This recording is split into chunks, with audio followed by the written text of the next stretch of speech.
Hablando un poco de la epidemiología rápidamente de las complicaciones macrovasculares, en la diabetes mellitus está fuertemente asociada a estas complicaciones, llegando a representar el 65 al 80% de los fallecimientos, siendo esta la primera causa de mortalidad.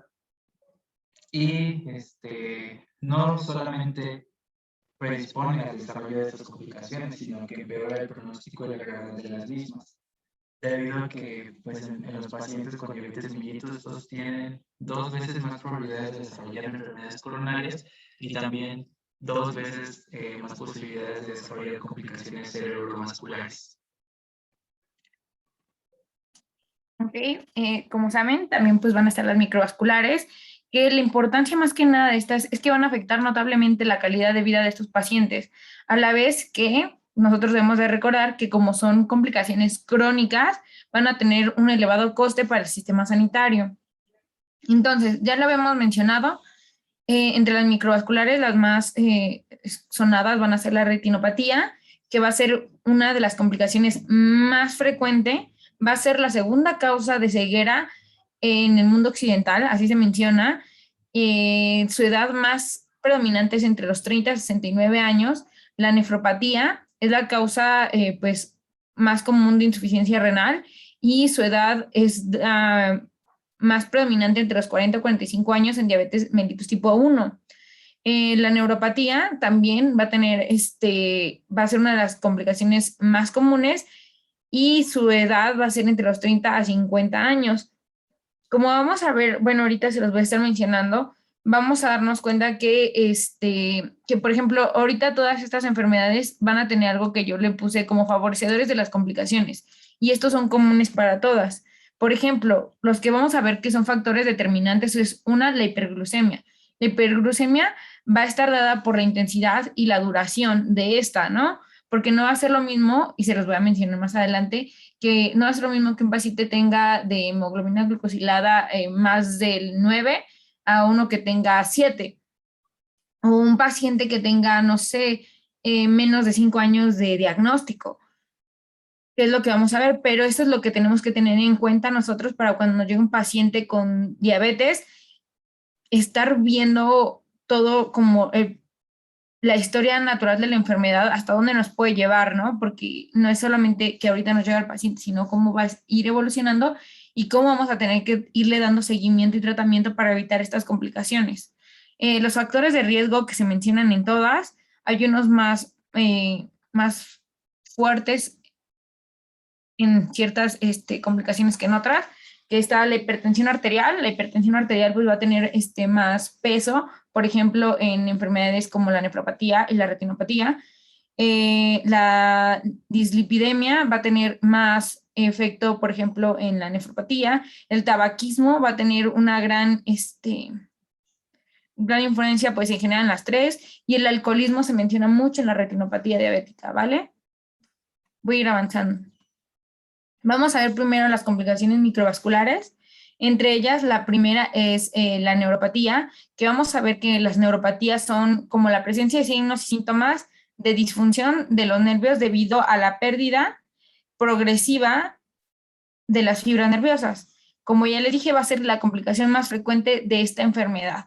Ahora, nosotros podemos buscar cuál es el nivel de afectación. Los podríamos dividir en somáticos y autónomos, ¿no? También podríamos saber la forma de aparición y la forma de la clínica. Eso lo vamos a ver un poquito más adelante. Pero bueno, en la epidemiología vamos a ver que la neuropatía somática es más predominante bueno, se encuentra en más del 50% de los pacientes diabéticos. Va a estar en un 60% en pacientes con diabetes mellitus tipo 2 y va a estar, el 50% va a ser con más de 25 años de diabetes, ¿vale?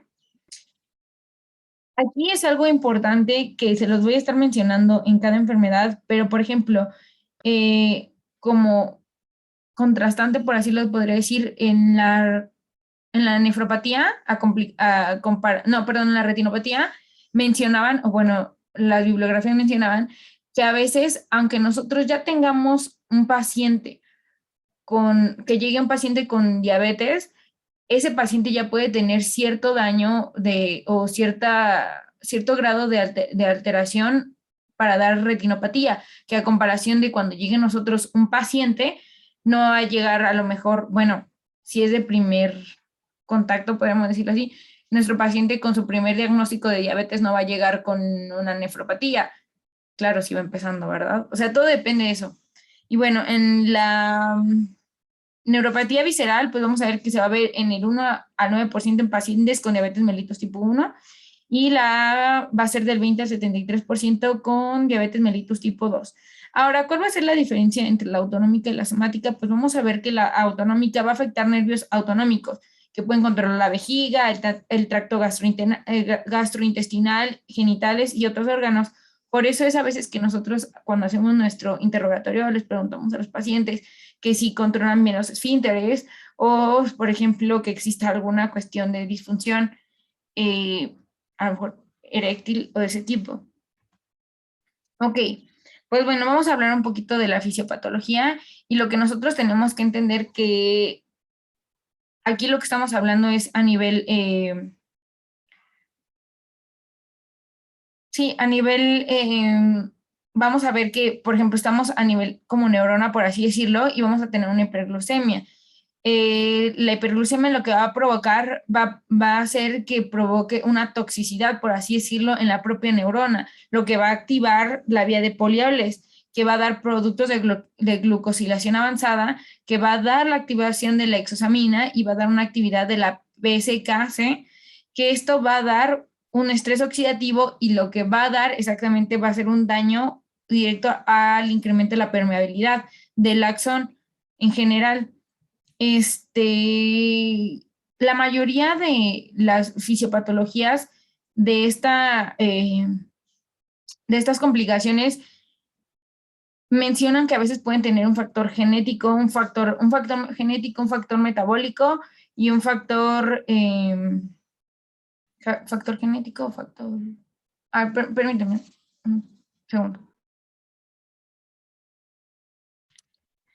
Bueno, hasta ahorita me acuerdo del factor genético y el factor metabólico, que estos pueden a ser propensos a que dé estas complicaciones. Pero lo interesante de aquí es que, por ejemplo, cuando nosotros vemos los tratamientos, no es que vayamos a actuar sobre la vía de polioles o vayamos a evitar la actividad de la PKC, sino que nosotros lo que vamos a tratar es la causa en sí, que sería la hiperglucemia, ¿vale?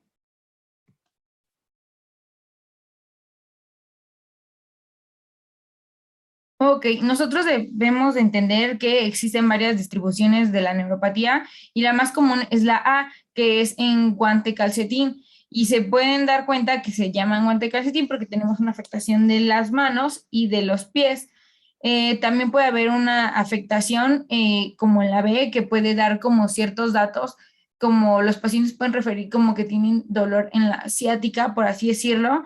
También podemos tener ciertos, como en la C, que los pacientes refieran como dolor tipo, como si los pacientes refirieran una patología del síndrome del túnel del carpo. Y también podemos tener una afectación de la neuropatía a nivel más visceral, ¿no? Permítanme. Ahí está. Entonces, nosotros, ¿cómo lo vamos a hacer? Más que nada por diagnóstico y exploración física. Entonces, nosotros en nuestra evaluación clínica de la neuropatía diabética somática, lo que vamos a ver es que los pacientes que nos refieren, que nosotros vamos a buscar investigar y qué vamos a explorar. Entonces, ¿qué es lo que nos va a referir el paciente? El paciente nos puede decir que tiene hipoestesia o hipoalgesia.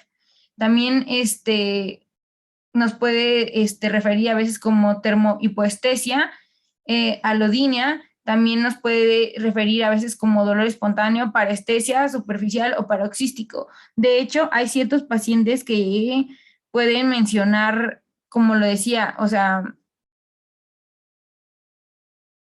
por ejemplo, al principio el paciente podría referir como unos estudios muy tempranos, referir como cierto adormecimiento o no darse cuenta que ajá, bueno, también incluso podría referir como ciertas parestesias, ¿no? O que no siente que ha cambiado el, la temperatura de ciertas cosas, no lo percibe. A veces, o también en estadios más avanzados, el paciente puede llegar y referirnos un dolor permanente y muy brusco. Entonces nosotros, como ya sabemos que nos lo puede tanto referir, también nosotros lo tenemos que investigar, porque como les decía, como esto va a ser es una enfermedad crónica, va a ir avanzando con el tiempo. Entonces, a veces el paciente con el avance, hay algunos pacientes que no se dan cuenta que están teniendo esa disminución de las sensaciones, ¿no? O de las temperaturas. Entonces nosotros lo que tenemos que buscar, si tiene reducción de sensibilidad, tiene reducción del dolor, siente ciertas vibraciones o tiene ciertas alteraciones con el frío y el calor. En la alodinia nosotros pues investigaríamos si el paciente no siente el estímulo que produce, podremos hacer un estímulo no doloroso y que a él le produzca dolor. También podemos buscar dolores espontáneos, ¿no? ¿Cómo podemos explorar la sensibilidad con el estímulo, estimulando con un estímulo con la mano, o sea, tocando la sensibilidad o el monofilamento, que es como una especie de agujita y lo vamos a ir picando. A veces se toma la planta del pie y lo vamos a ir haciendo por secciones. Hacemos una presión ligera o utilizando el diapasón. También podemos buscar con temperaturas de 10 a 45 grados. A veces ciertos pacientes, bueno, nosotros tenemos que darnos cuenta con de la temperatura. Bueno, no es darnos cuenta, sino tener como precaución, porque tampoco debemos utilizar cosas demasiado calientes para no quemar a nuestro paciente. Para ver la dolinia, pues haríamos el tacto con presión con la mano. Podremos ver un estímulo igual con temperatura o estímulos con texturas. De hecho, cuando nosotros utilizamos el diapasón o quienes ya han comprado su propio diapasón, se han dado cuenta que si le quitan una parte de arriba, tiene la aguja y la parte de abajo tiene como como si fuera un cepillito. Entonces, con eso lo podemos hacer. En el dolor espontáneo, lo que nosotros debemos de preguntar es la frecuencia, la intensidad y el área de afección. Ahora, el tratamiento. Ya no vamos a indagar tanto en tratamiento porque el equipo 8, que dio diabetes mellitus tipo 1 y tipo 2, dio muy bien su explicación del tratamiento. Entonces, pues nosotros solo vamos a mencionar los que faltaron, por así decirlo, o más como las conductas terapéuticas más exactas de estas enfermedades, no tanto de la diabetes. Pero nosotros debemos de entender que lo que nosotros vamos a tratar principalmente es la hiperglucemia y mantener, ¿cómo se llama? Cifras correctas de esta glucosa, de la hemoglobina glicada, intentando que nuestro paciente se quede en menos del 7%. Entonces, los fármacos que se utilizan, por ejemplo, aquí en la neuropatía autonómica cardiovascular, que también es otro tipo bueno, es uno de los tipos de neuropatías que hay. En este caso, los fármacos que se utilizan es la 9-fluorohidrocortisona, la desmopresina y la eritropoyetina. Esto es lo que van a hacer es aumentar el volumen intravascular, porque no me acuerdo si les mencioné que a veces podemos ver en complicaciones de nuestros pacientes con neuropatía que pueden llegar con alteraciones del corazón y que, por ejemplo, su ritmo cardíaco ya no lo estabilizan bien. Por eso estamos refiriendo a esto. La midrodina, que puede provocar vasoconstricción, el octreotide, que previene la hipotensión postprandial y en la bipestación. El propanolol y la metoprolol va a recuperar el tono parasimpático y va a disminuir el tono simpático por las mañanas. Y la espironolactona va a disminuir la variabilidad de la frecuencia cardíaca y la sensibilidad barorrefleja. En general, como les decía, el tratamiento para esta complicación base es la disminución de la hiperglucemia. También hay ciertas terapias que se mencionan que se pueden utilizar a los pacientes con diabetes, y más específicas para neuropatía, se ha mencionado que se pueden utilizar, bueno, se menciona que hay que decirles a los pacientes que, por ejemplo, el uso de calcetines, las costuras tienen que ir hacia afuera o evitar tener calcetines con costuras. De hecho, existen algunos calcetines que son especiales para diabéticos. También se menciona que nosotros le digamos a los pacientes que eviten el consumo de alcohol y el consumo de tabaco, como ya se había mencionado. Ahora vamos a hablar de otra de las complicaciones, la retinopatía. Pues bueno, la retinopatía va a ser la presencia de lesiones microvasculares típicas en la retina con una persona con diabetes, en la que podemos encontrar microaneurismas, arrosariamiento venoso, neovasos y tejido fibroso. Algo que nosotros tenemos que darnos cuenta es que esta enfermedad va a variar, por ejemplo, va a estar presente en algún grado en todos los pacientes con diabetes mellitus después de 20 años. Por eso era lo que yo les mencionaba al principio, de que les decía que mucho depende del tiempo en el que aparecen los pacientes, que va a depender el tipo de diabetes que tienen y bueno, también sus factores de riesgo, ¿no? Se ha mencionado que el 60% de los pacientes con diabetes mellitus tipo 2 lo van a tener, pero que en este caso los pacientes con diabetes mellitus tipo 2, como ya les había mencionado, van a presentar estas lesiones el 20% ya va a tener lesiones al momento de hacer el diagnóstico.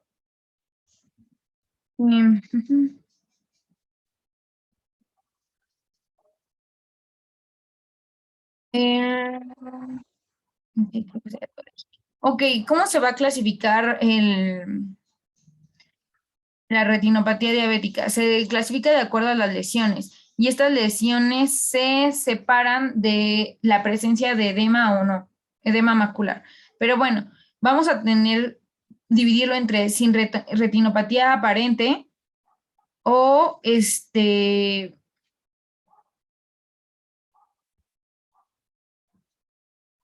permítame, que no tenga retinopatía aparente, por ejemplo, o no proliferativa o proliferativa. En la no proliferativa se divide en tres: leve, moderada y severa. En la leve, los pacientes pueden presentar ciertos microaneurismas, como se va a ver en esta imagen. En la imagen, la figura 1, podemos ver en la retinopatía diabética, dice retinopatía diabética no proliferativa, bueno, esta es la moderada, perdón. Bueno, pero los microaneurismas lo que vamos a ver son ciertos, creo que son ciertos puntitos amarillos bien delimitados que nos van a mencionar que son los microaneurismas. En la moderada lo que podemos ver son hemorragias retinianas en los 4 cuadrantes, exudados duros o lipídicos o blandos, algodonosos y dilatación venosas arrosariadas en un solo cuadrante. En la severa vamos a ver la regla 4-2-1, que son hemorragias intrarretinal severa y microaneurismas en cada cuadrante. Como bueno, lo ven, la prueba pues más importante aquí en la retinopatía diabética es el fondo de ojo. Y entonces en el fondo de ojo nosotros hacíamos, para hacer el estudio lo dividíamos en 4 cuadrantes y tenemos que encontrar una hemorragia en cada uno de ellos. Tenemos que encontrar arrosamiento venoso en 2 o más cuadrantes. Mencionan que este arrosamiento se ve como las cuentas de un rosario y anormalidades intrarretinianas. En la proliferativa lo que vamos a tener es hemorragia in vitro, una proliferación neovascular, hemorragia subhialoidea, y pues esta proliferativa en general es un indicador de mayor riesgo cardiovascular. Cuando nosotros vemos que un paciente ya lo clasificamos en una retinopatía proliferativa, esto quiere decir que el paciente bueno, estuvo expuesto o ya tiene una bastante carga a tener riesgo cardiovascular. Incluso encontré en ese mismo artículo que mencionaban que los pacientes que tenían, que por ejemplo bueno, en ese estudio, en ese estudio lo que habían encontrado eran que los pacientes que un 60% de esos pacientes que habían llegado al estudio ya tenían una retinopatía proliferativa, y es de este 60%, el 30% falleció por un riesgo cardiovascular, y el otro 30% se dividió en otras complicaciones. Aquí lo que podemos ver, por ejemplo, en la figura 1, como ya le decía, era una retinopatía diabética proliferante moderada, donde vamos a ver sí los microaneurismas, que le decía que son las manchitas como amarillas, que están muy bien definidas. Podemos encontrar las microhemorragias, que se pueden ver aquí, son esas manchitas rojas, y los exudados. Ahora, por ejemplo, en la retinopatía diabética severa podemos ver microhemorragias más grandes y más evidentes, como las pueden ver aquí.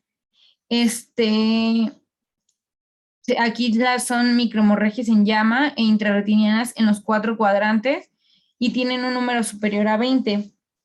Igualmente se ven exudados duros y microaneurismas. Ahora aquí pueden ver una retinopatía proliferante. Aquí vemos los neovasos papilares. Y en la figura 4 vamos a ver otra retinopatía proliferante, pero en esta vemos la proliferación fibrovascular, contracción retiniana sobre la papila. Si pueden ver, de hecho, la papila se ve como un poco más densa, podríamos decirlo así. La retinopatía proliferante se puede observar las cicatrices pigmentadas. Como pueden ver aquí, pueden ver los cambios de coloración. Ya no se ven como en las otras, que aquí se ve todavía muy, muy clara. Acá ya se ven incluso como en tono, podemos decir, verde-gris. Y son cicatrices pigmentadas de la pantofocoagulación, y existe proliferación fibrovascular inactiva, contracción sobre la retina temporal superior y la mácula. Ahora, ¿por qué se da esto? Pues bueno, esto tiene una fisiopatología bastante interesante, que igual como les lo mencioné, habla y todo tiene como base la hiperglucemia. Lo interesante de todas estas complicaciones de sus fisiopatologías es que dicen que ninguna es clara. Hay unas que son más aceptadas, como por ejemplo la neuropatía, pues es los productos glicados no enzimáticos. En este caso, lo que podemos ver que en la hiperglucemia crónica vamos a tener cambios estructurales, funcionales y bioquímicos. Tenemos cambios anatómicos que aumentan la permeabilidad vascular y van a llevar a un edema retiniano. Vamos a tener microtrombosis retiniana, que va a dar una oclusión de los capilares retinianos y va a dar una fuga.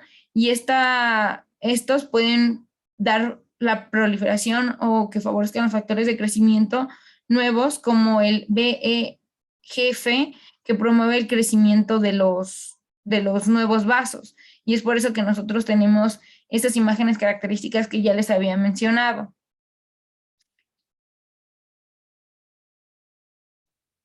En general esto no es. Pero bueno, en la exploración de fondo de ojo, ahora, ¿cuáles son nuestros criterios de detección? Por ejemplo, nosotros cuando tengamos un paciente con diabetes mellitus tipo 1, nosotros debemos darnos cuenta que debemos hacerle exploración de fondo de ojo a los primeros 2 años de edad. A partir del 5.º año de diagnóstico y de ahí cada año, donde el diagnóstico de diabetes mellitus tipo 1 sea posterior a la pubertad, debe hacerse 3 años después del diagnóstico.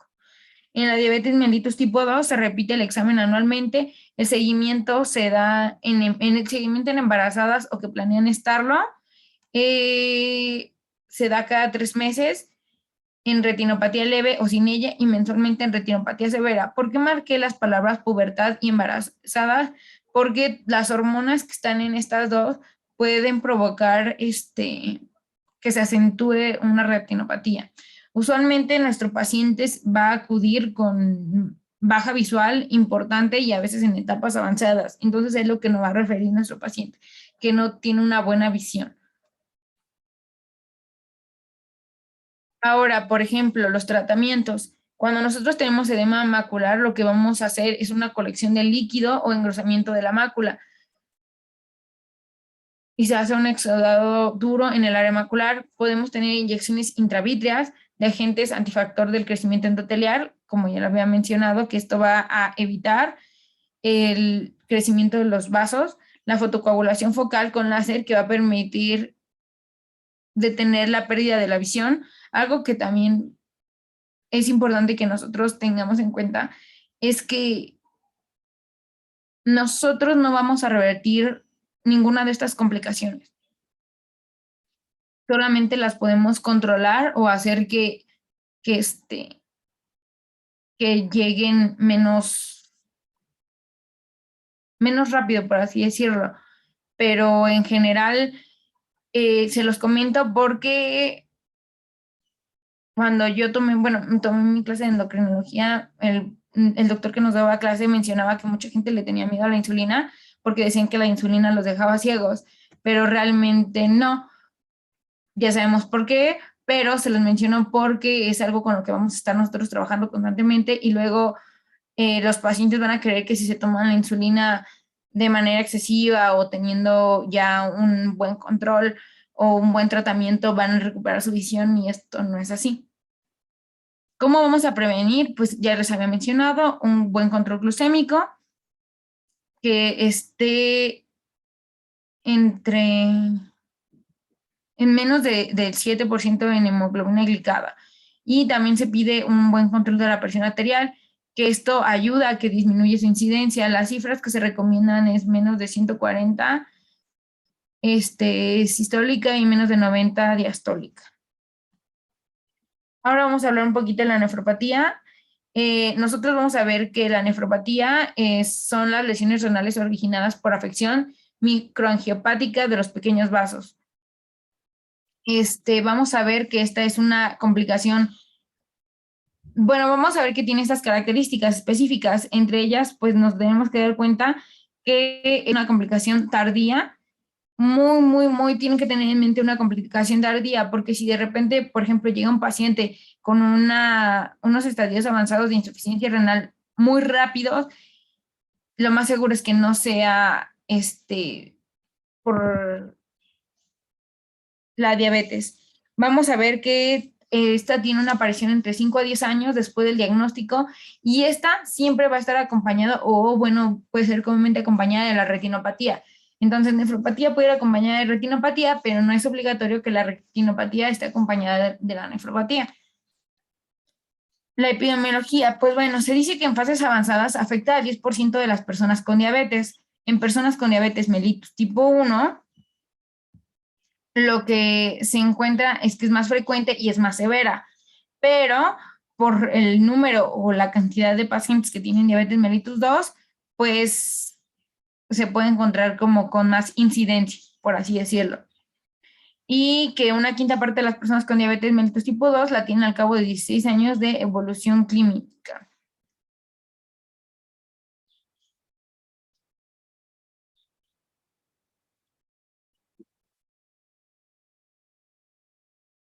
Ok.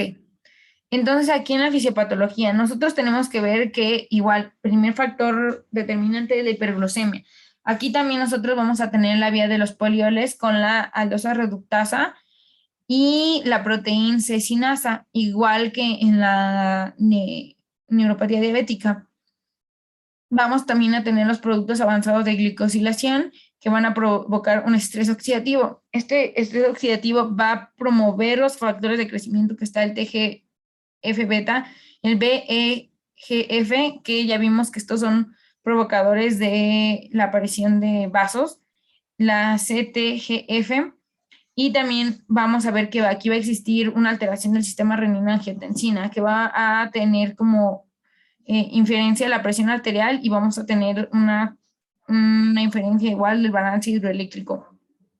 Vamos a tener también presente la inflamación que va a estar favorecida por la interleucina 1, la interleucina 6, la interleucina 18 y el TNF-alfa.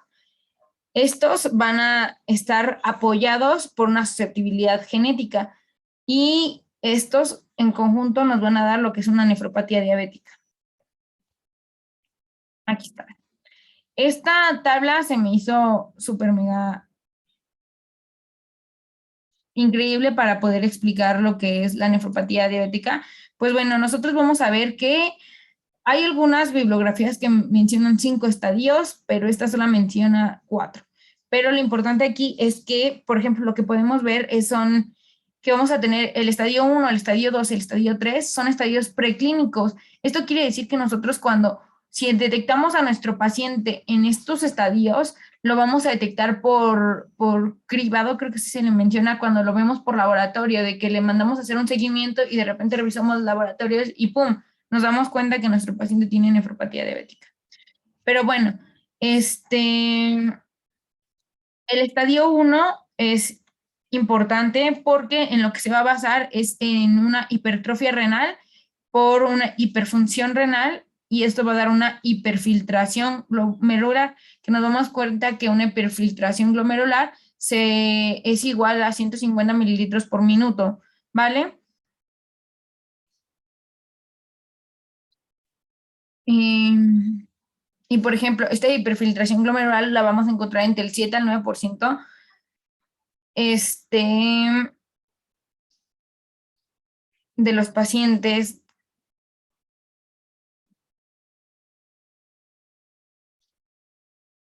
Ah, perdón, sí. Cuando nosotros encontremos, perdón, es que se me está olvidando porque lo había escrito así. En la hiperfiltración glomerular ya les dije lo que era. Cuando encontremos que una hiperfiltración glomerular se encuentra entre el 7 o al 9%, va a aparecer en un 20% de los casos, pero cuando encontremos una hiperfiltración glomerular igual o mayor al 9%, se va a manifestar en 50% de los pacientes. Ahora, por ejemplo, en el estadio 1 podemos encontrar sí proteínas en orina, una microalbuminuria ocasional y transitoria.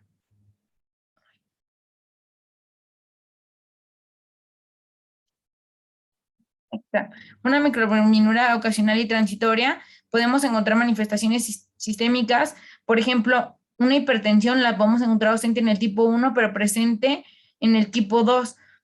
Aunque también yo en otras bibliografías encontré que esta hipertensión la podríamos encontrar hasta el estadio 2. Pero bueno, en el estadio 2 se va a marcar que encontraremos una microalbuminura persistente y vamos a encontrar en alteraciones a nivel renal un engrosamiento de la membrana de la basal glomerular y expansión de la matriz mesangial, ¿vale? Ahora, en el estadio 3, pues vamos a encontrar ya aquí, si se dan cuenta, en el estadio 1, 2, 1, 2 y 3, perdón, 1 y 2, encontramos una microalbuminuria, que la microalbuminuria se da del 30 a 300 miligramos sobre decilitro, pero en el estadio 3 ya encontramos una proteinuria, que la proteinuria es más de 300 miligramos sobre decilitro, o aquí vean que dice más de 500 miligramos por 24 horas. O podemos encontrar incluso microalbuminurias, pero ya se mencionan que son de 200 miligramos sobre 24 horas. Aquí ya encontramos la hipertensión, empeoramiento de esta hipertensión en la tipo 2. Podemos encontrar en estas lesiones nodulares como la de Kimmelstein-Wilson o y alinosis microvascular y fibrinosis túbulo intersticial. En el estadio 4 ya tenemos proteinura de rango nefrótico, a lo mejor manifestaciones de insuficiencia renal crónica y el riñón puede seguir siendo inadecuadamente grande para el grado de insuficiencia renal. Pero, por ejemplo, aquí lo que me gustaría que recalcaran, vean los años de evolución del 0 a los 15 o 17 años, vean cómo la microalbuminuria persistente, o sea, y una microalbuminuria marcada, la encontramos casi hasta los 10 años. Y era por eso que yo les mencionaba que esta nefropatía podría aparecer entre los 5 a 10 años. Y por ejemplo, en el estadio 6 ya se menciona que a veces podemos encontrar una uremia. Y vean, aquí también esta tabla la encontré y esta maneja, por ejemplo, más, ¿cómo se llama? Maneja diferente la cronología. Por ejemplo, vean, dice que el estadio 2 se da a los 5 años, el estadio 3 de 6 a 15 años, el estadio 4 de 15 a 25, pero un estadio 5 se maneja de 25 a 30 años.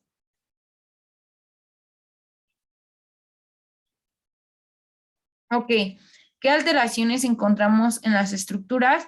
Pues bueno, nosotros podemos encontrar, como lo vimos aquí en el estadio 3, podríamos encontrar morfología y histología, lesiones nodulares o de Kimmel-State-Wilson,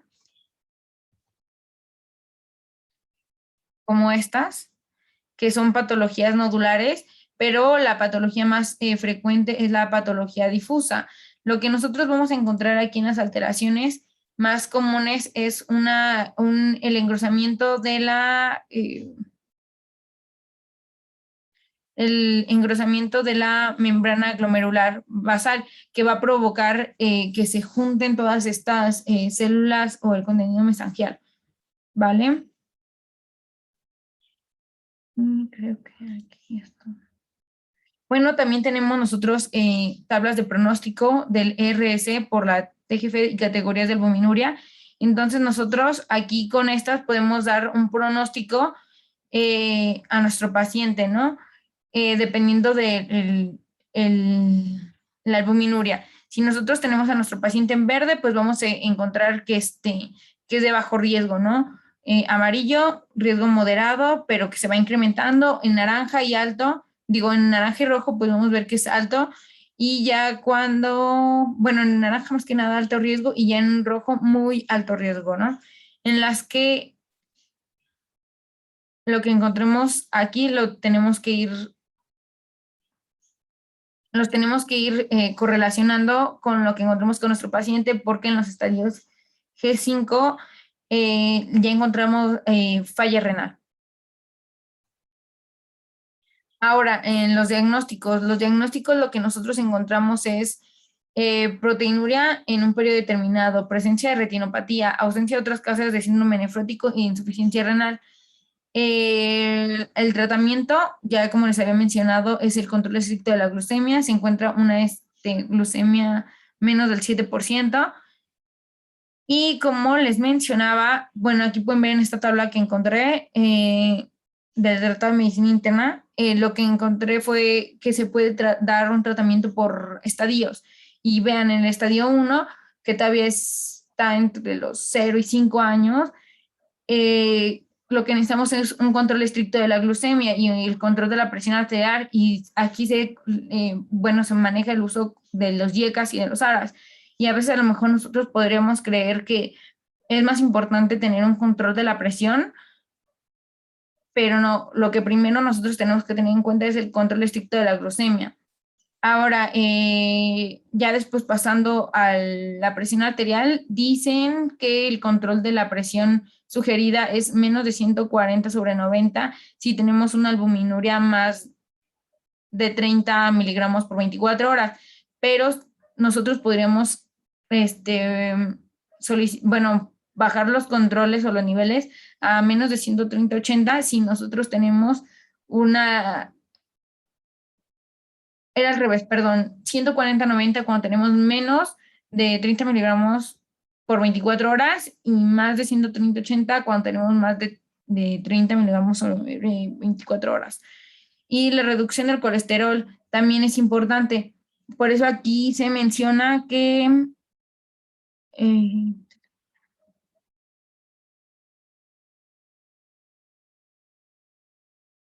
el estadio 3 dice medicación hipolipemiante. Se menciona que la reducción del colesterol de LDL en menos de 100 en prevención primaria y en menos de 70 en prevención secundaria.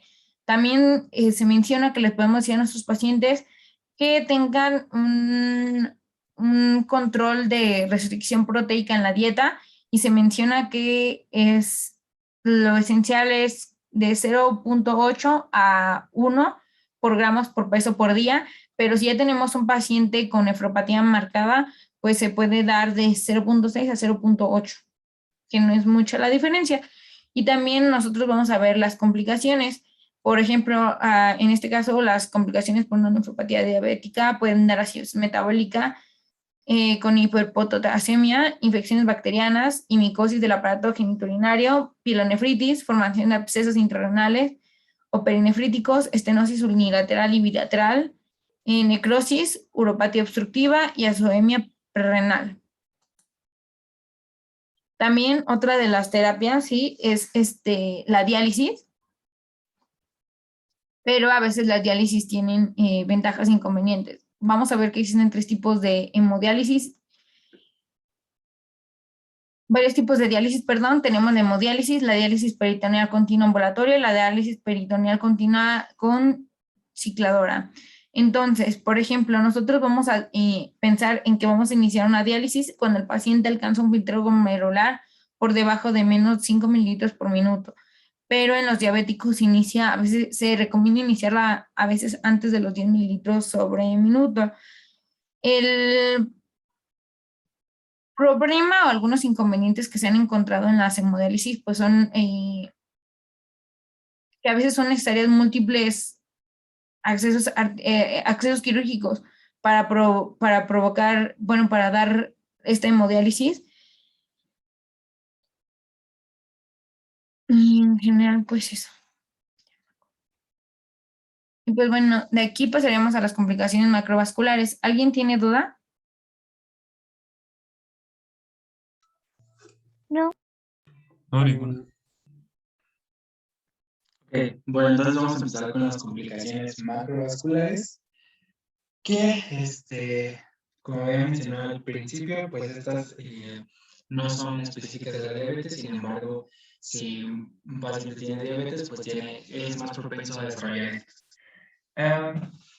Aquí tenemos que la principal afectación que va a desencadenar como la mayoría de estas es la macroencefalopatía, que es la afectación arteriosclerótica de los vasos de mediano y gran calibre. Esta afectación es histológica y bioquímicamente similar a la aterosclerosis de los individuos no diabéticos, salvo que en este caso los pacientes diabéticos tienen un inicio más precoz y una gravedad y extensión mayores. Y esto es debido a que hay varios mecanismos relacionados con la diabetes que promueven esta aterosclerosis, como por ejemplo, aquí tenemos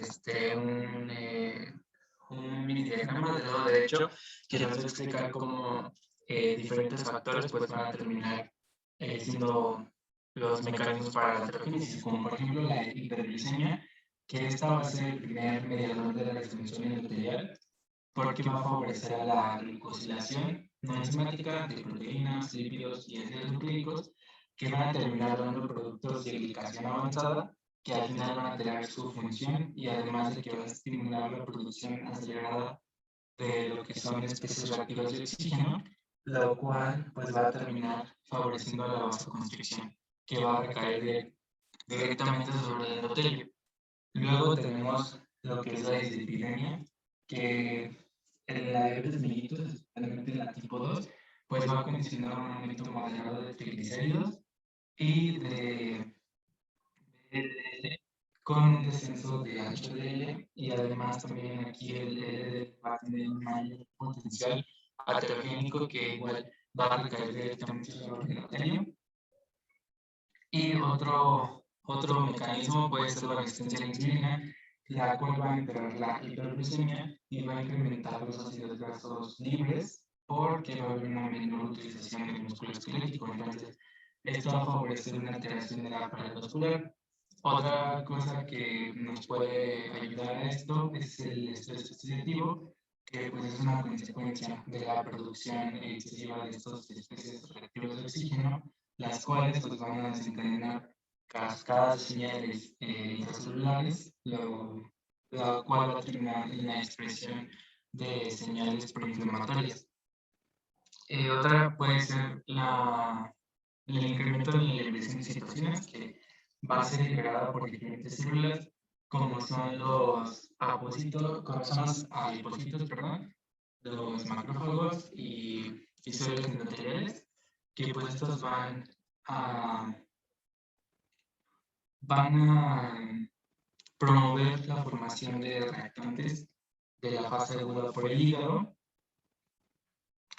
lo cual pues va a reducir la síntesis de colágeno y también pues va a favorecer la degradación del colágeno que ya estaba ahí, y pues esto solamente va a acelerar la terogénesis y también va a ayudar a la inestabilización de las placas. Y por último tenemos, bueno, estas últimas dos, que es la coagulación y fibrinólisis, que en los pacientes con diabetes pues presentan un aumento de la agregación y adhesión plaquetaria. Y por último, también la disfunción endotelial, que pues por todo esto va a haber un aumento de la resistencia vascular con una mayor liberación de agentes vasoconstrictores, como es la angiotensina 2 y la 1, que van a pues, causar vasoconstricción. Y pues todo esto va a promover la aterosclerosis en los pacientes, y es lo que nos va a dar como las principales complicaciones, que son las siguientes. ¿Le puedes dar a la que sigue?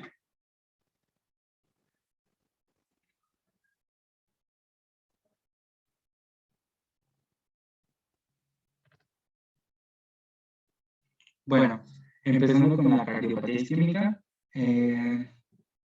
la diabetes mellitus se asocia a un riesgo 2 a 5 veces superior de padecer con cardiopatía isquémica, y esta pues puede o no estar presente en el momento del diagnóstico de diabetes mellitus.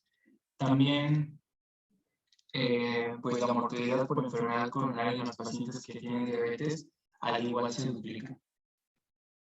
Tenemos diferentes formas clínicas de presentación de la enfermedad coronaria, que pues son muy similares a las de los pacientes diabéticos, que a los pacientes no diabéticos, como puede ser la angina, el infarto agudo del miocardio, la insuficiencia cardíaca y la muerte súbita.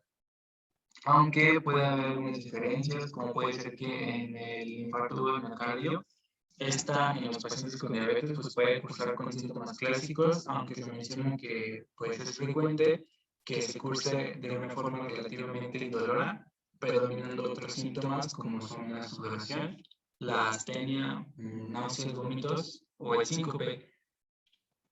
Otra entidad que tenemos es la cardiopatía isquémica silente, que aquí lo peligroso de esto es que no existe una clínica y se detecta por medio de pruebas como el electrocardiograma. Esta alteración es más frecuente que en la población general, o sea, es común en pacientes con diabetes, por así decirlo, y por esto quiere decir que pues, se requiere una realización más del electrocardiograma para darle seguimiento y prestar atención si es que no hay ninguna alteración. Y también que la insuficiencia cardíaca, los pacientes diabéticos tienen un mayor riesgo de presentar insuficiencia cardíaca 5 veces más, y si en dado caso que la paciente sea mujer, pues este número aumenta. La que sigue, por favor.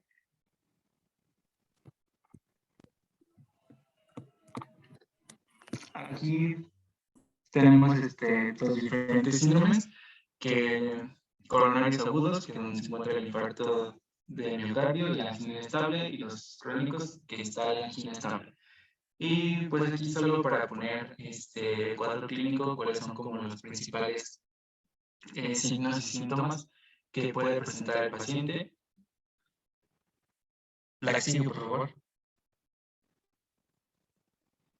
Bueno, en cuanto a la parte de prevención, pues aparte de las medidas generales de prevención de enfermedades cardiovasculares, también debemos ser más minuciosos o intensificar la anamnesis sobre el dolor torácico o disnea.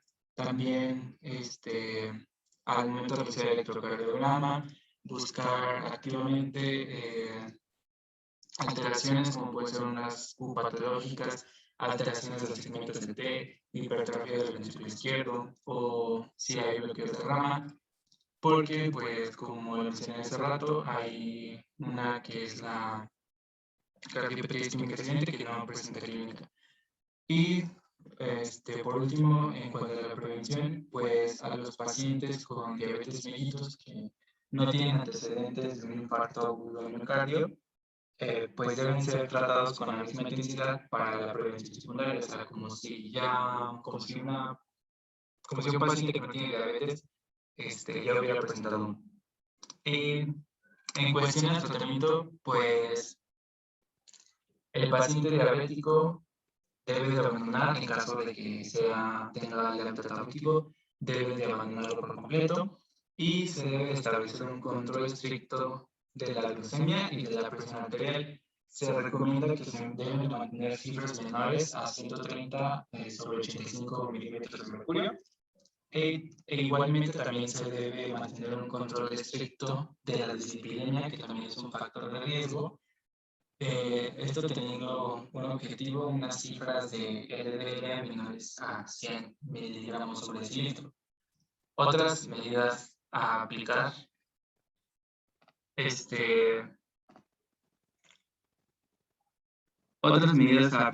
en estos pacientes puede ser la administración diaria de ácido acetilsalicílico a dosis bajas o fármacos betabloqueadores de un episodio de, bueno, si es que sus pacientes han presentado ya un episodio de infarto agudo del miocardio.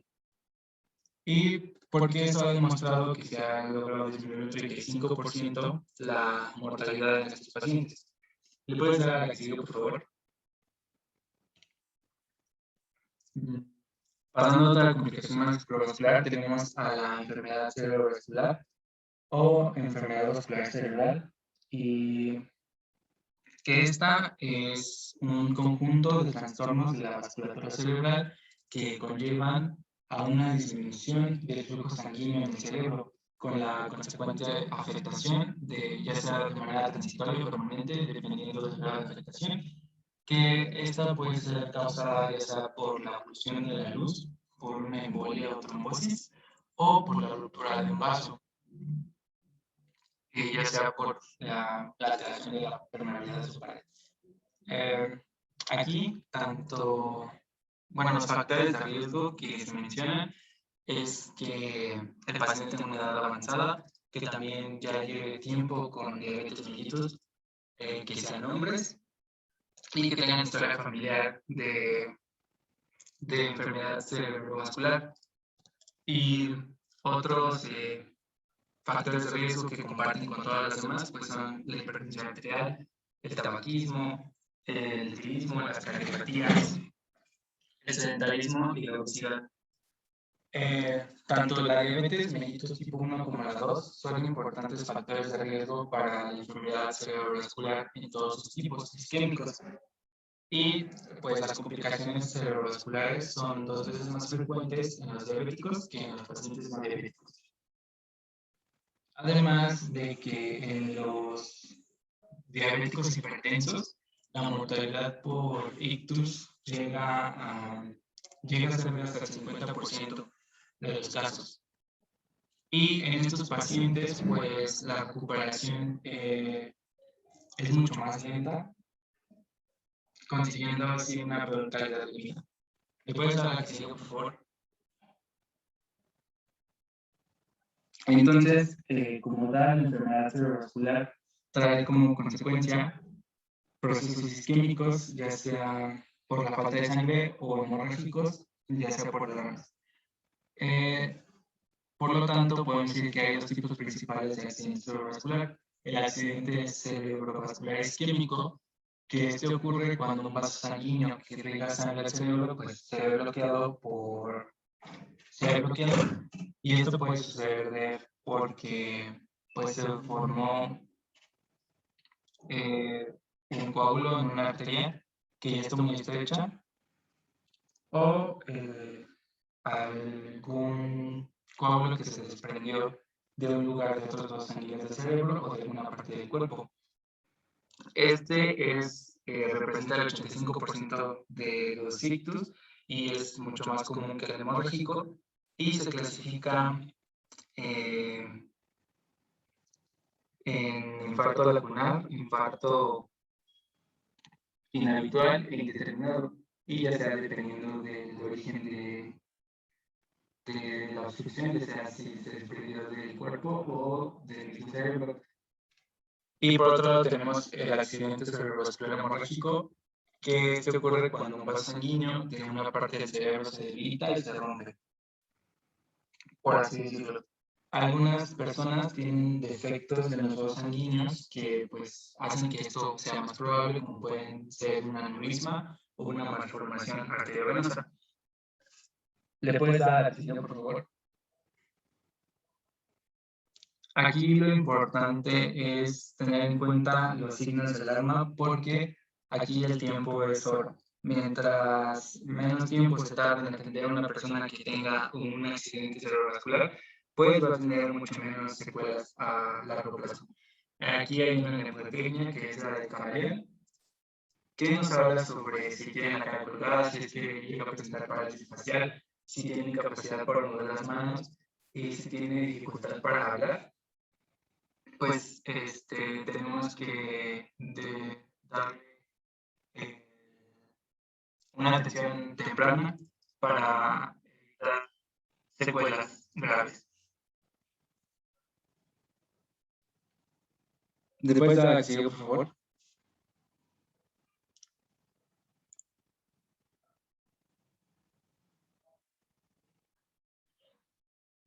Y ya casi para acabar tenemos a la enfermedad arterial periférica, que es una de las últimas complicaciones de macrovasculares, que aquí su prevalencia es importante porque en los pacientes con diabetes pues es 4 veces superior en los pacientes que presentan diabetes mellitus. Pues, ¿qué es esta? Es un conjunto de síndromes que se derivan de la presencia de una oclusión arterial, lo cual nos va a llevar a que haya un menor riesgo sanguíneo y que puedan desarrollar isquemia. Aquí la lesión radica principalmente en lo que son los miembros inferiores, sobre todo en el territorio infrapatelar o distal o más distal en las arterias tibioperoneas y las venias. La enfermedad arterial periférica en los pacientes diabéticos no se manifiesta habitualmente con síntomas típicos. ¿Le puedes dar la siguiente?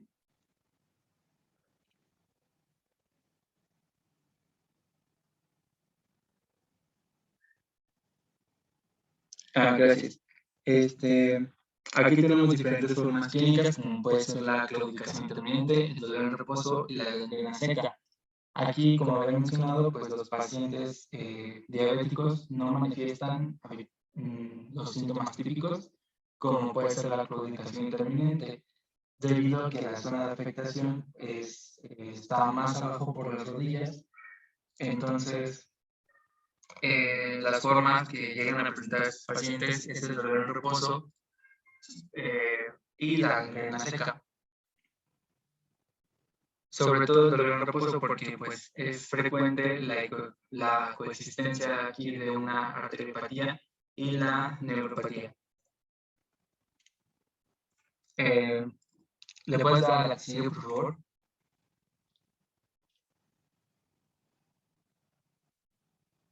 En esta entidad,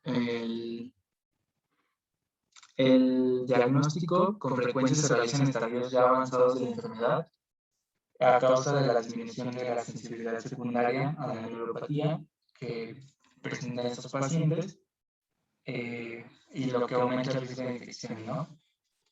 Aquí en estos pacientes se recomienda la búsqueda activa anual de síntomas y signos de enfermedad arterial periférica mediante la anamnesis y la inspección de los pulsos, bueno, la exploración de los pulsos. Aquí también se mencionaba que el cribado mediante el índice tobillo-brazo en pacientes diabéticos que son asintomáticos se puede considerar al momento que se diagnostica la diabetes mellitus y se puede llevar un control a los 10 años si es que el resultado se encontrara normal. En pacientes que, todo lo contrario, tienen una clínica sugestiva, pues el diagnóstico se va a establecer mediante este índice tobillo-brazo, el cual en exposiciones pasadas ya habíamos mencionado que es un excelente predictor de eventos cardiovasculares. Y bueno, si es que este índice tobillo-brazo es igual o inferior a 0,9, pues es diagnóstico de enfermedad arterial periférica. Pero aquí hay que tener un poco de cuidado porque su sensibilidad va a ser un poco menor en pacientes diabéticos debido a la calcificación que tienen estos pacientes en la capa media de las arterias. Eh, ¿Le puedes dar a la que sigue?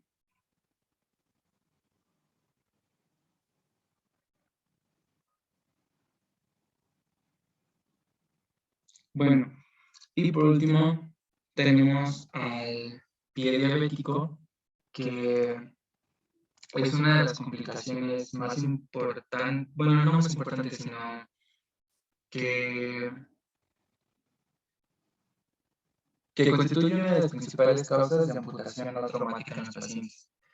Aquí, hablando del pie diabético, nos vamos a referir a las complicaciones que pueden aparecer en el pie del paciente diabético que están asociadas a la presencia de neuropatía o enfermedad arterial periférica, la cual puede generar úlceras que se infectan y que llevan a destrucción de tejidos profundos, ocasionando la gangrena y llegando hasta la amputación de la extremidad. Por eso es importante que sepamos detectar a tiempo cuáles son los factores de riesgo para hacer un tratamiento oportuno y evitar estas complicaciones.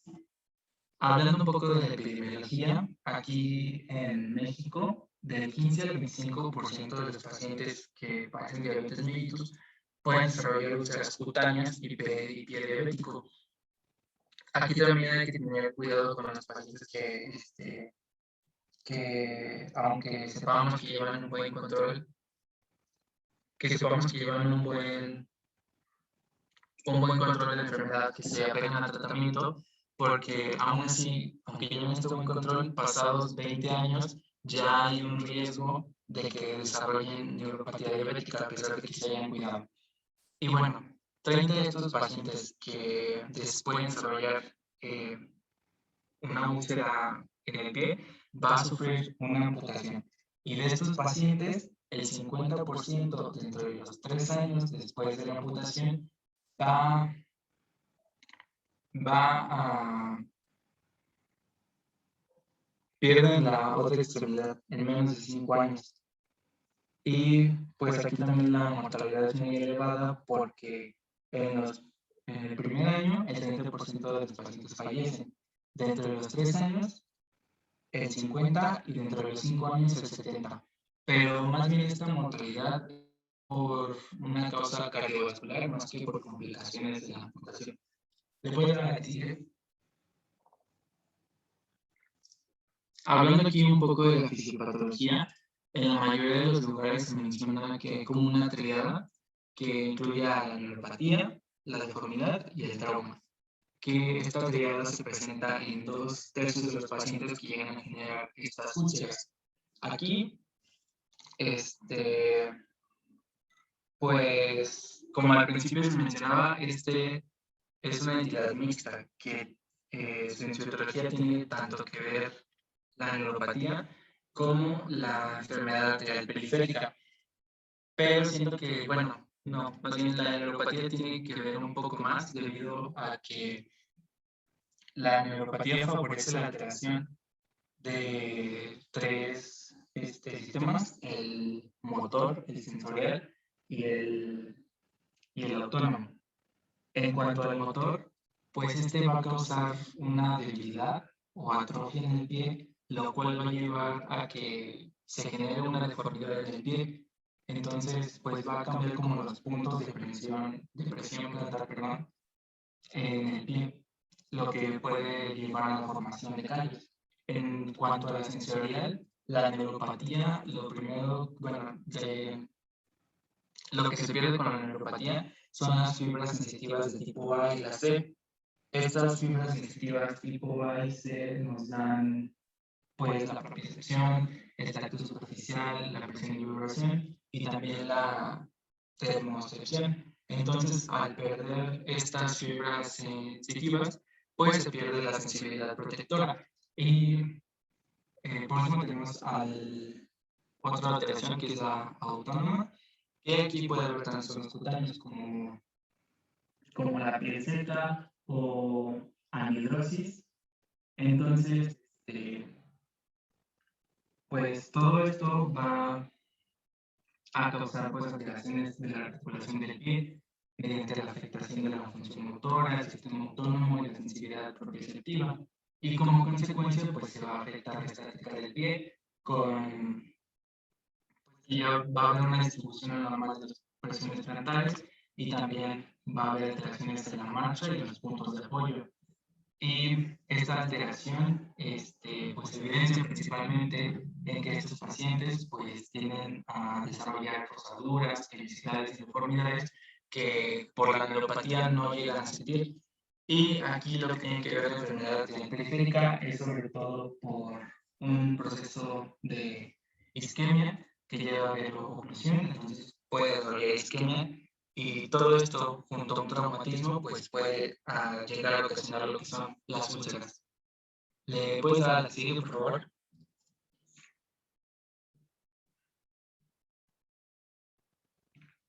Bueno, aquí tenemos un algoritmo que fue sacado de la guía de práctica clínica, donde nos muestra la detección y el diagnóstico temprano del pie diabético, que es lo más importante. Aquí, nuestro paciente llega y nosotros vamos a realizar una revisión sistematizada del pie. Vamos a realizar estas revisión y vamos a ver si el pie es que hay una herida o no. Si sí hay una herida, pues se sigue el algoritmo de tratamiento, pero si no, vamos a clasificar el pie. ¿Le puedes dar? Sí. Gracias. Vamos a clasificar el pie si es de bajo riesgo, un riesgo aumentado, un alto riesgo o si ya es un pie ulcerado. Dependiendo de la clasificación que nosotros le demos, va a ser la frecuencia de inspección que nosotros le vamos a dar. Si es que tiene un bajo riesgo, va a ser anual. Si es un riesgo aumentado, lo vamos a ver cada 3 o 6 meses. Y si es un alto riesgo, va a ser de 1 a 3 meses. Y en caso de que sea un pie ulcerado, después de que se haya dado la curación, lo igual lo vamos a ver de 1 cada 3 meses. Bueno, si es que no es un pie de bajo riesgo, pues nada más le vamos a dar un programa de prevención del pie diabético. Y si sí, es un pie, bueno, si tiene un riesgo aumentado o alto, pues vamos a hacer que lo evalúen servicios de tanto ortopedia, cirugía general y medicina de rehabilitación. ¿Le puedes dar a la que sigue, por favor? Como había mencionado, pues es muy importante eh, detectar a tiempo la presencia de factores de riesgo y esta debe realizarse en cada consulta con el fin, bueno, más bien en todos los pacientes que tengan diabetes, esto se debe realizar anualmente y se debe realizar una inspección cutánea que esta se debe realizar en cada consulta con el fin de observar algunas alteraciones, bueno, si es que hay alteraciones como pueden ser el color, la turgencia cutáneas, si hay presencia de grietas, hiperkeratosis o infecciones bacterianas o fúngicas, que pues estas puedan causar el desarrollo de úlceras. También se debe hacer una exploración neurológica, que esto es muy importante y aquí tenemos que realizar una anamnesis y exploración cuidadosas a los pacientes en riesgos de neuropatía.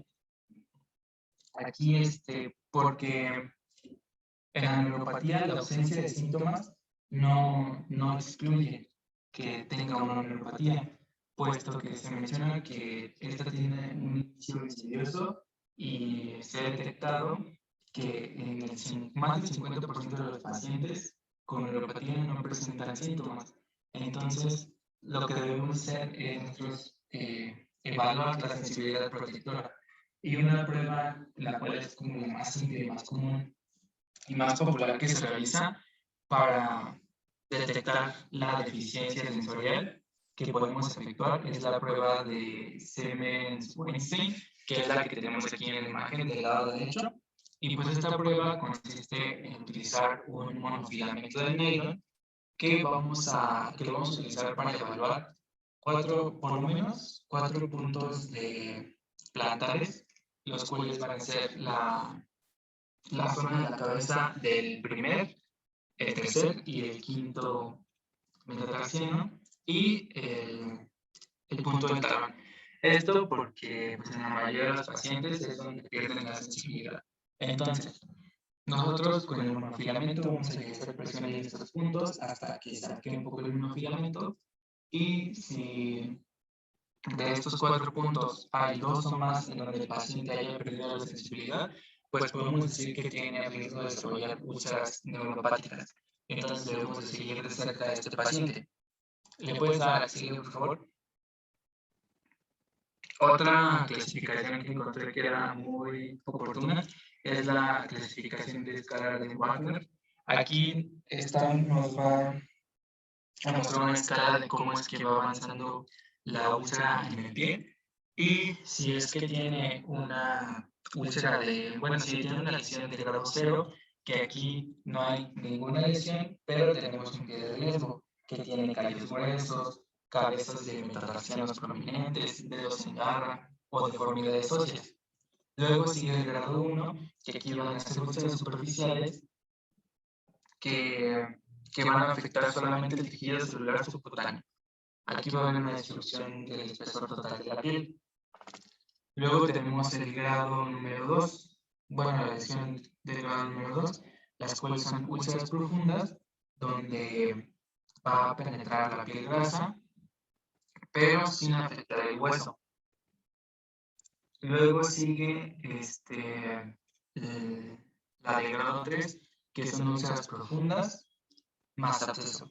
Estas son extensas, profundas, van a producir secreciones y van a tener un mal olor. Aquí en el grado 3 ya va a alcanzar hasta hueso. Y por último tenemos el grado 4 y 5, que en el grado 4 es una gangrena limitada. Va a haber necrosis de una parte del pie o de los dedos del talón, o de los dedos o del talón o la planta. Y luego en el grado 5 es la gangrena extensa, que aquí pues todo el pie se va a ver afectado y puede tener efectos sistémicos. Lo importante de esta escala, ¿le puedes dar a la que sigue? Bueno, aquí tenemos otra imagen que es un poco más gráfica para saber cómo es que lucen estos grados, cómo van avanzando. Y lo importante de esta gráfica es que si nuestro paciente se encuentra en un grado de 0 al 3, nosotros podemos dar un tratamiento con conservación de la extremidad. En el caso de que nuestro paciente se encuentre en un grado 4 o 5, aquí nosotros tenemos que optar por un tratamiento más radical que pues incluya la amputación del pie, porque pues ya está la amputación del pie, ya sea parcial o total, depende del grado de afectación, porque pues ya está gangrenado, entonces no hay mucho que podamos hacer. ¿Le puedes dar a la que sigue? En cuanto al manejo del pie diabético, pues los principales pilares de tratamiento es erradicar la infección, la liberación de la presión, llevar un buen control de la glucosa y el cese del tabaquismo, que es muy común en estos pacientes. En este algoritmo que nos muestra la estratificación y el tratamiento de heridas en pacientes con diabetes, pues tenemos un paciente que ya se presenta con una herida del pie, el cual va a ser evaluado por un grupo multidisciplinario que tenga entrenamiento en heridas en pacientes con diabetes, y le puedes dar a la que sigue. Y se va a clasificar al paciente dependiendo de esta tabla. Esta tabla es la clasificación del pie diabético de la Universidad de Texas, y aquí se considera la neuropatía y la isquemia. Sí. Bueno, dependiendo de en qué estadio hayamos puesto al paciente, pues es el tratamiento que le vamos a dar. En el caso de que se encuentre en el estadio A, que solamente va a presentar lesiones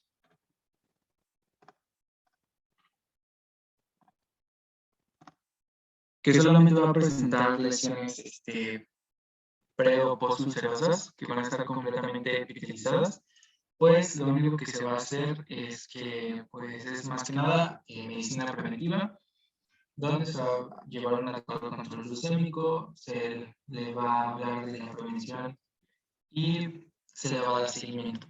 En caso de que se encuentre en un estadio B, que aquí ya hay infección,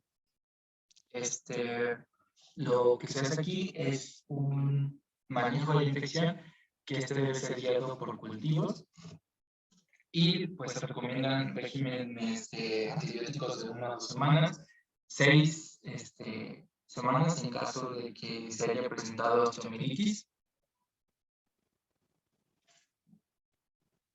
Creo que se puede más adelante. ¿Te puedes regresar? Gracias. Sí, en el manejo de la infección. Bueno, también se debe realizar una dehidratación quirúrgica del tejido infectado, ya sea del tejido blando o del tejido óseo, o ambos. Y también se recomienda el uso de antibióticos de amplio espectro para aerobios y anaerobios.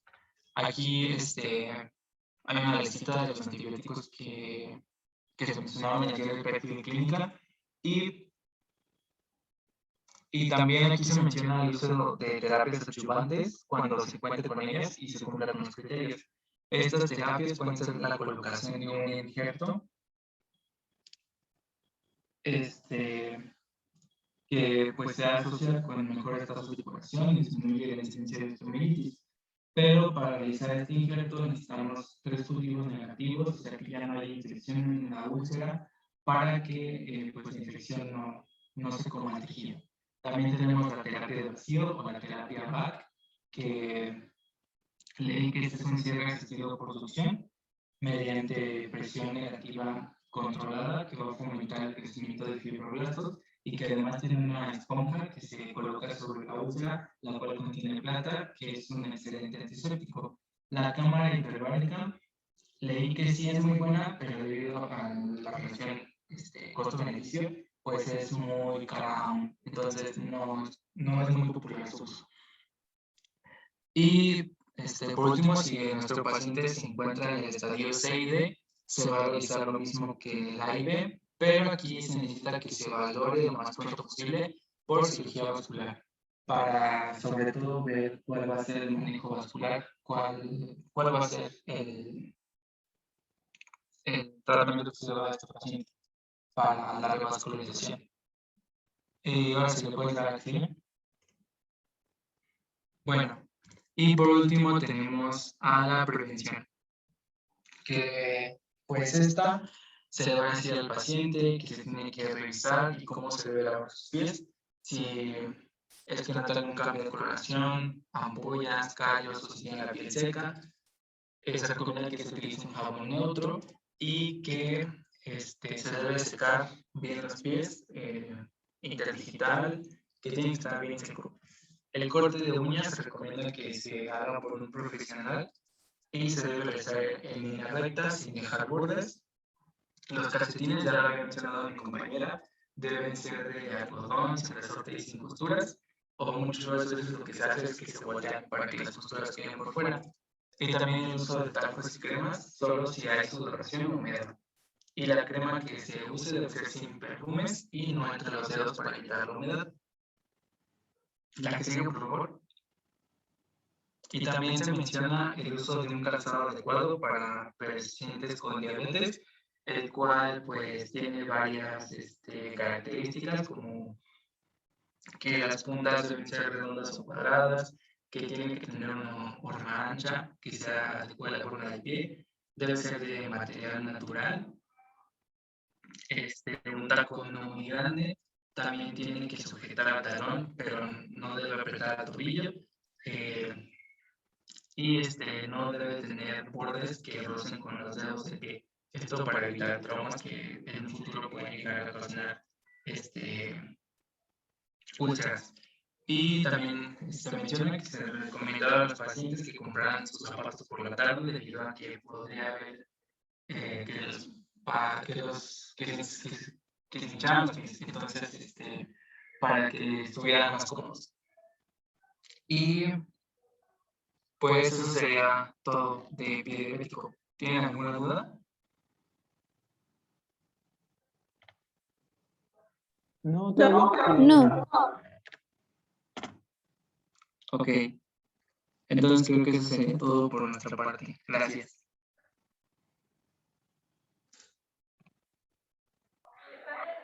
Bueno. ¿Sí me escuchan? Sí, doctor, se escucha un poquito Mm, bajito, pero sí. Ok, bueno, referente a las complicaciones micro y macrovasculares, como les comento casi siempre en las rotaciones, que estas patologías, estos padecimientos son son las consecuencias de cuando el paciente no hace bien las cosas y sobre todo cuando el médico no vigila que el paciente haga bien las cosas. Nada más hay que tener en cuenta que estas complicaciones, tanto las micro como las macrovasculares, bien mencionaban, no se van a evitar en una gran parte de los pacientes, porque son entidades multifactoriales, pero que el punto clave para lograr retrasar lo más posible es el control estricto de la glucosa. Ya mencionábamos que el paciente joven, el paciente recién diagnosticado, lo ideal es que lo tengamos con una hemoglobina glucosilada entre 6.5 y 7 e ir adecuando el nivel de control en función de la edad y de las comorbilidades del paciente. ¿Ok? Para los ojos, hablando específicamente de la retinopatía diabética, bien lo mencionamos, igual lo repito durante la rotación, de forma espontánea, de forma de cribado, el paciente con diabetes se debe de mandar siempre al diagnóstico de la diabetes. ¿Ok? Sobre todo si es paciente diabético tipo 2. Independientemente de lo que digan las guías, nosotros tenemos el deber de mandar al paciente al momento del diagnóstico, mandando con el oftalmólogo para ver, uno, si está bien, qué bueno, y si está mal, ver qué es lo que está mal. El oftalmólogo tiene dos tareas, ver el segmento anterior y ver el segmento posterior. Del segmento posterior, ver que no tenga retinopatía, porque también puede tener cambios por hipertensión, casi siempre tenemos el dúo dinámico de hipertensión diabetes. Y del segmento anterior, ver que no tenga cataratas, porque también son causas de ceguera en los pacientes con diabetes, y medir la presión intraocular para que no tenga glaucoma. Entonces, son tres alteraciones básicas que hay que detectar a tiempo en el paciente con diabetes, porque las tres pues, van a causar ceguera a largo plazo. Y de los tratamientos, ya cuando el paciente tiene retinopatía proliferativa o tiene glaucoma de ángulo cerrado, bien mencionaba nuestra compañera sobre las terapias con anticuerpos monoclonales de inyección intravítrea con los inhibidores del factor de crecimiento endotelial vascular. La marca, el medicamento se llama Lucentis y el anticuerpo monoclonal se llama Raminizumab. Y pues nada más para mencionar, es un breviario cultural. Este medicamento ni siquiera lo hicimos, bueno, yo no lo hice, no se creó para tratar la retinopatía diabética. Es un medicamento que se utilizó de primera instancia, se utilizó para pacientes con cáncer de colon metastásico y vieron que de forma contraproducente, de forma secundaria, los pacientes con diabetes y con alteraciones por retinopatía proliferativa, pues tenían efectos de regresión en los cambios proliferativos de la retinopatía. Entonces, es un ejemplo más de una serendipia en la medicina.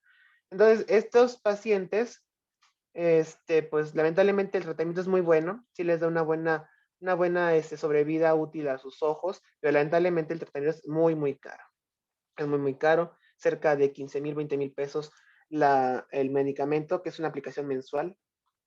Pero bueno, es parte del tratamiento de la retinopatía diabética. Pero simplemente hay que recordar que se debe de enviar al paciente de forma anual, ya que sabemos que está todo bien, de forma anual, independientemente si es diabético tipo 1 o tipo 2.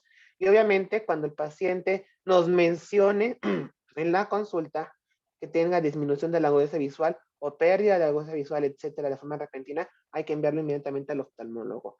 Porque muchas veces cuando ya el paciente se conoce con retinopatía diabética proliferativa, pues puede tener las complicaciones graves como las hemorragias vítreas, los desprendimientos de retina, entre otras. Muy bien. Pasando a las macrovasculares, mejor dicho, de la enfermedad cardíaca, de la cardiopatía isquémica y de la enfermedad cerebrovascular, simplemente recordar, prevención primaria se refiere a que evitemos que el paciente se infarte del cerebro o del corazón. Va de la mano de nueva cuenta control estricto de la glucosa, como el paciente se le ha individualizado el tratamiento. Debemos de tener las metas que nosotros deseamos. 2, estatinas. ¿Ok? Ahora sabemos, si el paciente no se ha infartado, no hay que darle aspirina hasta que se infarte como parte de la prevención secundaria. Prevención primaria es estatinas. Entre mayor riesgo cardiovascular tenga, se refiere a edad, que haya fumado, que sea hombre, que sea posmenopáusica, etcétera. A mayor riesgo cardiovascular tenga el paciente, se aumenta la potencia de la estatina. Inicialmente, mi paciente se acaba de diagnosticar, es un paciente de 40 años, sin otras comorbilidades, podemos dar estatinas de intensidad leve, como pravastatina o simvastatina, e ir evaluando de forma anual el riesgo cardiovascular, irlo aumentando hasta pacientes que tienen un control pues no tan adecuado de la glucosa, pero sí requieren prevención primaria, dar, por ejemplo, atorvastatina a dosis medias o dosis altas. ¿Ok? Entonces, eso es lo que hacemos para prevenir hasta cierto punto que el paciente no se infarte del cerebro o del corazón.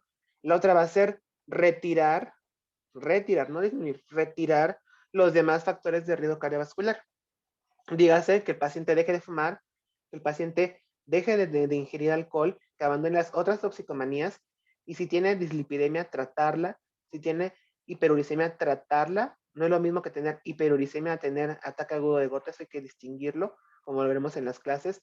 En esos pacientes sí hay que tratarla, ¿ok? Y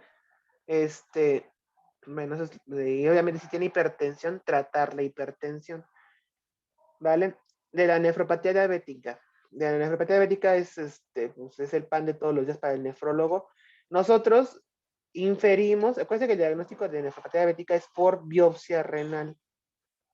La biopsia renal nos va a decir sí tiene nefropatía diabética. Nosotros inferimos que tiene nefropatía diabética porque es diabético y tiene alteraciones de la función renal. La clasificación que nos mencionó su compañera es la clasificación de Mogensen, es una clasificación clínica histopatológica. Los cambios histopatológicos se correlacionan con la clínica del paciente y las alteraciones de los laboratorios. De ahí en fuera, nosotros evaluamos, nosotros lo que tenemos que hacer en la consulta ya es evitar que el paciente llegue a la diálisis o al trasplante renal si es que tiene la posibilidad de ello. Entonces, ¿cómo hacemos esto? De nueva cuenta, control estricto de la glucosa, control de la hipertensión arterial y aparte, cribado, como me mencionaban, con la determinación de proteínas, la proteinuria en orina de 24 horas de forma anual. Obviamente, si el paciente nos menciona que tiene alteraciones en la orina, que tiene una orina espumosa como si estuviera orinando jabón, inmediatamente se le manda a hacer la determinación en orina de 24 horas o una proteinuria en muestra única. Esa es un poco más difícil de conseguirla en el medio institucional, pero también se puede hacer. Y ya que tenemos al paciente en los primeros estadios, cuando solamente es proteinuria sin alteración de la función renal, o sea, sin elevación de creatinina, sin elevación de urea, sin otras alteraciones, lo que hay que hacer es otra vez control intensivo de la glucosa y dar medicamentos antiproteinúricos. Muy comúnmente lo que nos quedamos nosotros, tanto primer nivel como segundo nivel, es en esos dos puntos.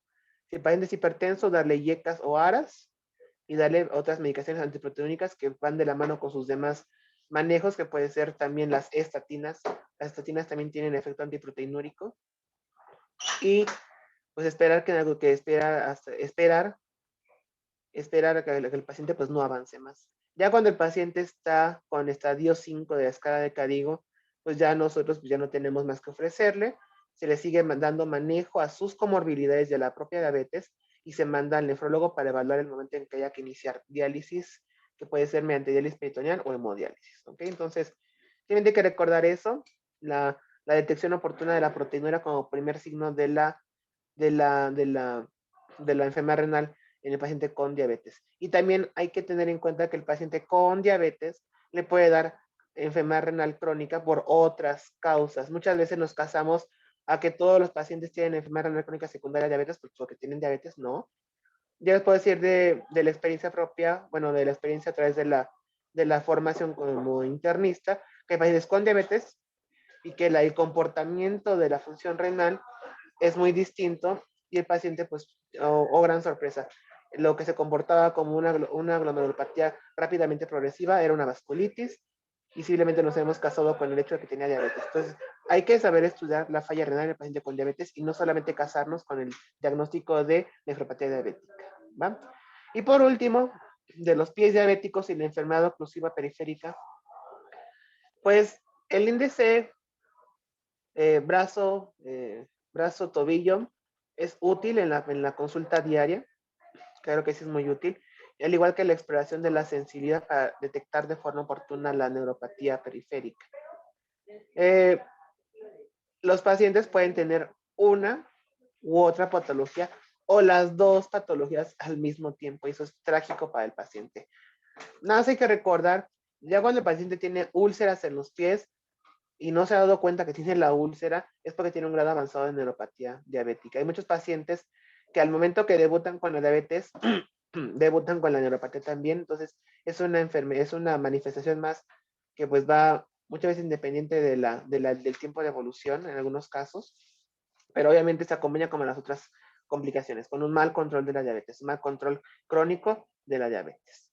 Entonces, simplemente hay que recordar para esos pacientes que tienen neuropatía y que tienen, sobre todo, manifestaciones por dolor, la FDA lo que ha aprobado para ellos son 2 fármacos.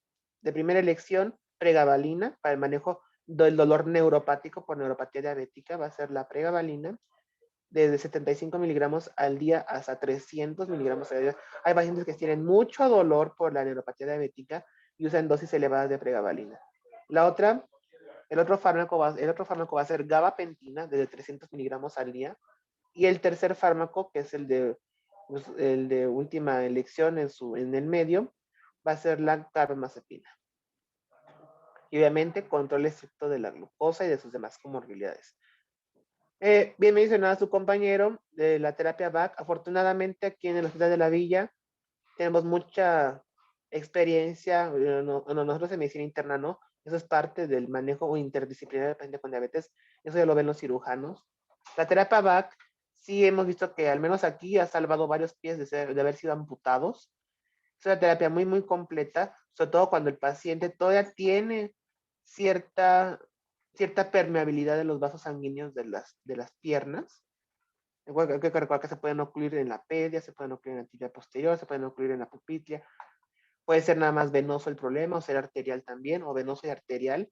Entonces, los pacientes que tienen todavía cierto flujo sanguíneo en las piernas son los que más se benefician de este tratamiento, y simplemente es un tratamiento interdisciplinario, tanto del internista y en todo caso de médico general, ya cuando están fuera. Hay pacientes que se pueden llevar a su casa el aparato de la terapia BAC para que estén en casa y se ahorren la estancia hospitalaria y se la ahorren también a la institución. Y simplemente vigilarse de forma ambulatoria hasta que esa herida por fin cierra. ¿Ok? Lo básico que debemos hacer en la consulta es literal pedirle al paciente que se descubra los pies. Muchas veces pasan los pacientes de consultorio en consultorio en consultorio y jamás le han descubierto los pies, y tienen entre sus muchas cosas onicomicosis, tiña de las plantas, usan el calzado inadecuado, usan calcetas sumamente apretadas. Las mujeres siguen utilizando zapatos de tacón después de que llevan 20 años de ser diabéticas. Entonces, esas son las recomendaciones que hay que hacer al paciente, como bien las mencionaba en las diapositivas. Desde usar el zapato para diabético o un zapato amplio que no guarde mucha humedad ni mucho calor, hasta el punto de utilizar zapatos hechos a la medida cuando el paciente tiene deformidades óseas importantes, como los pacientes con pie de Charcot. Entonces, es mucho el trabajo con el paciente con diabetes y sobre todo el paciente que tiene pues ya alteraciones en los pies, pero esas recomendaciones son las que le debemos de mandar, al menos las mínimas, al paciente cuando viene a la consulta, y es lo mínimo que tenemos que revisar al paciente cuando está en la consulta. ¿Ok? No sé si alguien tenga dudas, preguntas ahorita de los del equipo, algo que les haya llamado la atención.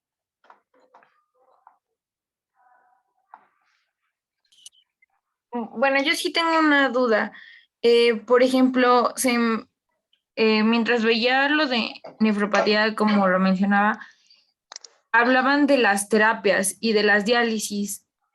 Ah, ok. Sé que en el estadio de falla renal, pero por ejemplo, un paciente con diálisis, ¿cada cuánto se la tiene que hacer? Y ya cuando tiene diálisis, ¿cuál es su esperanza de vida? Ok, mira, la diálisis, tanto peritoneal como hemodiálisis, es el tratamiento cuando ya el paciente está en estadio 5 de la escala de Cadino. O sea, tiene una tasa de filtrado glomerular por debajo de 15, ¿vale? O puede ser por arriba de 15, pero que tenga datos de requerimiento dialítico. Por ejemplo, que tenga literal agua por todos lados, que tenga derrame pleural, pericárdico y ascitis y edema periférico, que sea anasarca, o que simplemente, pues, si todavía tiene 20 de filtrado glomerular, pero ya tiene hipercalemia y no responde a los tratamientos, o simplemente está en urgencias por encefalopatía urémica, etcétera. Entonces, eso es como que ya parte del tema de nefrología, ¿no? Pero vamos a contestar la duda. Entonces, el paciente se tiene que dializar, ya sea de forma programada, entre comillas, cuando está en la consulta y vemos que ya tiene 10 de filtrado glomerular, o cuando está en urgencias por una urgencia dialítica, ¿no? Que eso es lo que les acabo de mencionar. También la acidosis metabólica refractaria al tratamiento es una indicación absoluta del tratamiento dialítico, obviamente cuando está asociada a la falla renal. Entonces, la diálisis en el paciente crónico, como en muchos de los casos del paciente con diabetes, la diálisis también es una terapia para la falla renal aguda. Simplemente es el otro escenario que la enfermedad renal crónica. Ya cuando el paciente llega a un estadio que requiere diálisis, la diálisis es de por vida. Si es hemodiálisis, pueden ser de 3 o hasta 5 sesiones de hemodiálisis crónica en la semana. En un mundo primer mundista, o sea, pueden ser diario, claro que sí. Obviamente se ajusta la programación de la máquina de hemodiálisis. Lo habitual es que en 3 sesiones a la semana, sin ningún problema. Y la diálisis peritoneal, aunque mucha gente piensa que no es lo mejor que le podemos ofrecer al paciente. Porque como bien mencionabas, hay diálisis peritoneal ambulatoria, cíclica, ¿qué se refiere a esto? Que puede ocurrir durante todo el día. Espero que lo vayan a buscar, sobre todo las imágenes, ya de forma personal cada uno de los que estamos aquí. Pero la diálisis se puede llevar a su casa. Las bolsas de diálisis peritoneal se las puede aplicar en su casa, obviamente asistido por un cuidador. O se puede conectar a la máquina cicladora durante la noche y darle 10 recambios continuos de diálisis peritoneal y amanecer en la mañana con cavidad seca o con cavidad húmeda, espero que busquen a qué me refiero, y hacer sus actividades hacer sus actividades del diario, por ejemplo, hasta ir a trabajar sin ningún problema.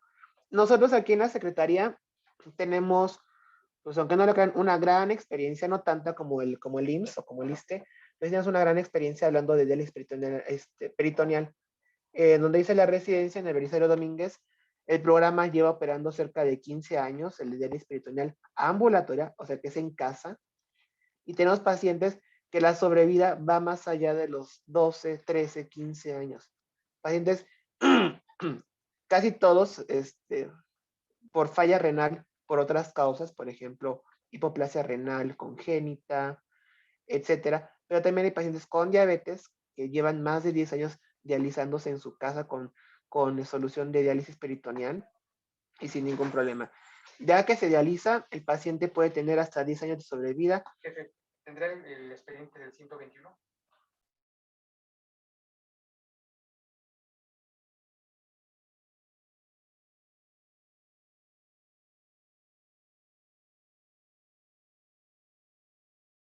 Entonces, igualmente la hemodiálisis simplemente otra forma de dializar a un paciente.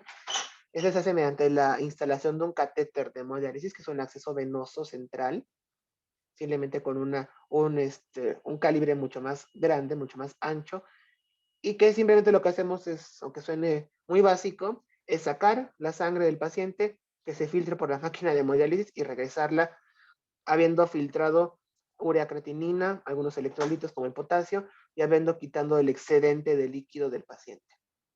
Entonces, esto igualmente hay pacientes que han durado muchos años en hemodiálisis, hasta más de 10 años en hemodiálisis, y simplemente pues se mantienen así y se les hacen ajustes a otras cosas. Hay que saber que en la falla renal, tanto por diabetes o por no diabetes, pues la diálisis simplemente lo que hace es eso, quitar las tan conocidas, como le decimos a los pacientes, las toxinas, que se refiere a ureacreatinina, potasio y agua.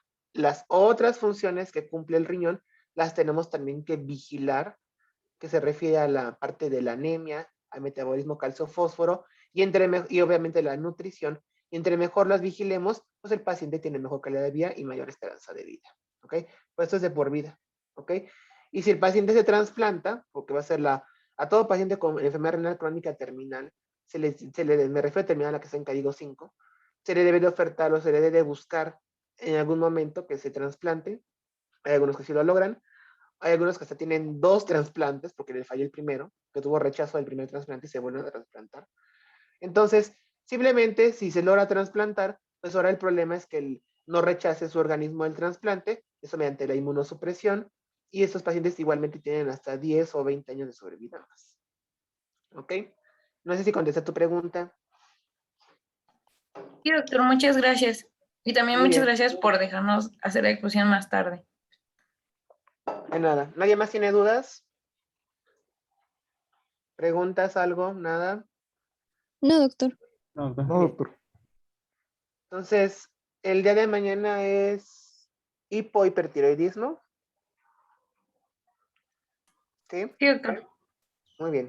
Entonces, nos vemos en la clase. Que tengan buena noche. Igualmente, muchas gracias. Y muchas gracias a Hasta todos luego. también que se Gracias, doctor. Gracias. Luego.